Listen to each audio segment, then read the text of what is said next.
Alright, everybody, welcome back. And this may, and believe me, never in a million years did I think I would be saying this. This may very well be the best Rank 7 premium you can buy right now.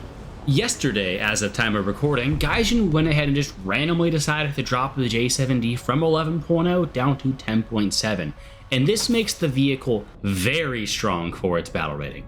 The big reason for this is this missile kit, which is one of, if not the best, on a fighter at 10.7, and is an incredibly good kit regardless. I mean, it's only really beat out by stuff like, the AIM-9L slingers at 10.7, but those are all on subsonic attackers, nothing like a MiG-21. You get your choice of either PL-7s or PL-5Bs, and the PL-7 is literally a copy and paste Magic 1, it's just an export thing. I'm going to be calling it Magic for the rest of the video. You can see the background, I'm actually running 2 of each, and if you do decide to bring the Magic, which I'll get to that here in a little bit, this is what I would recommend. So the Magic is an excellent missile in its own right at 10.7. Its biggest thing is its incredible agility, and it also has really good acceleration as well. If what you're looking for is a missile that is incredibly good in turn fights, then I mean, there's basically nothing else that's better at 10.7 for that. Comparing it to the AIM-9J, which is also common to this battle rating, it is of course much more agile, has a much stronger motor which gives it greater acceleration, it has similar range to the AIM-9J, maybe a little bit better now after the buffs that it's gotten, and it has the exact same flare resistance, just it accelerates faster so it's more likely to ignore flares. And this is at the same battle rating, with 4 of them, as stuff like the F-105, which mind you is both flareless and gets 4 AIM-9Es. And remember, this is the missile that I said that personally I probably wouldn't bring to up because I prefer the PL-5B even more. If you've played the J-7E, then you'll already be familiar with this, but this is another contender for one of the top rear aspect IR missiles in the game. Now, it does have one downside over the Magic 1, which in my opinion isn't really a major one, and that is that it doesn't have that super cracked close range performance. It's also a less agile missile overall, but personally I think that all the other benefits the missile has to offer greatly outweigh that. And the biggest thing is just its pure speed and range. If you thought the Magic 1 accelerated fast, well, the PL-5B actually accelerates even faster. The Chinese somehow squeeze an even stronger motor into a lighter missile. It also has a better drag profile than the Magic, and so that means that, in general, I would say it's closer to the 9G than the 9J in terms of range.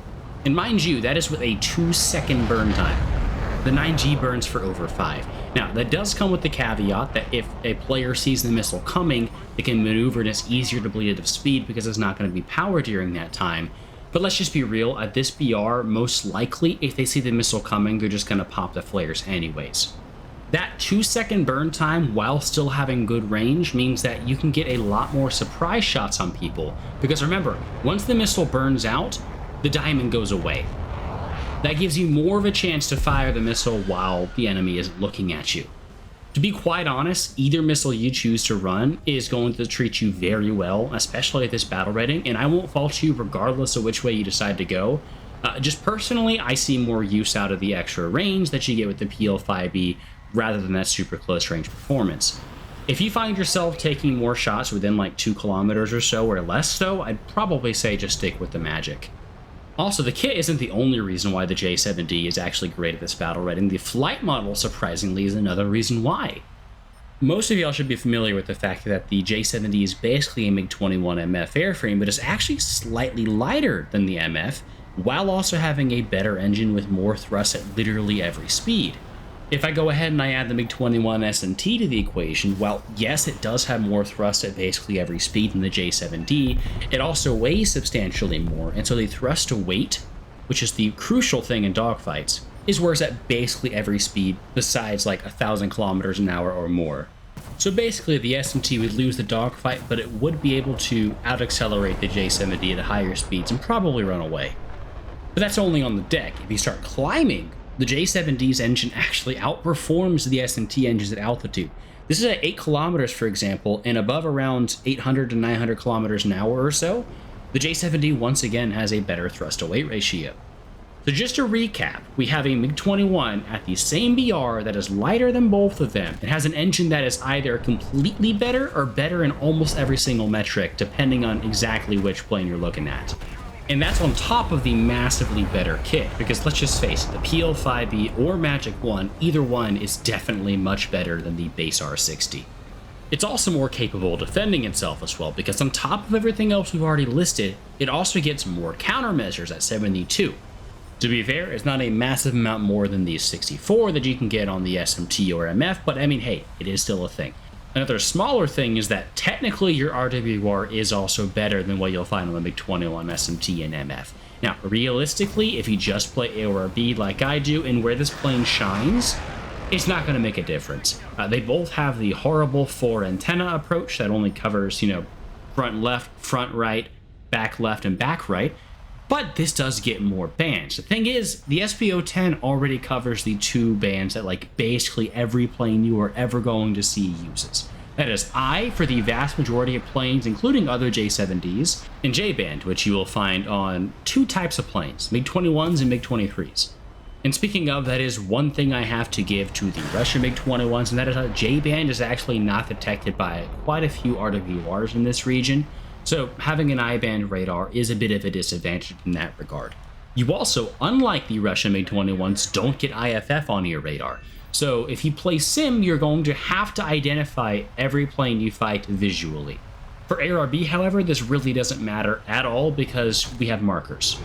The entire time I've been pointing out reasons why the J-7D is a great 10.7, and I haven't really had the chance to talk about, its Matchmaker and what it being 10.7 does for it. Well, basically the worst thing that you can fight is the MiG-23 MLD. Now, of course, the MLD is a much better plane than this, but it is a full battle rating above you. This means you can only face up to 4 of those 11.7s, and that's only if you get an 11.7 game. Most of my games, I was getting 11.3.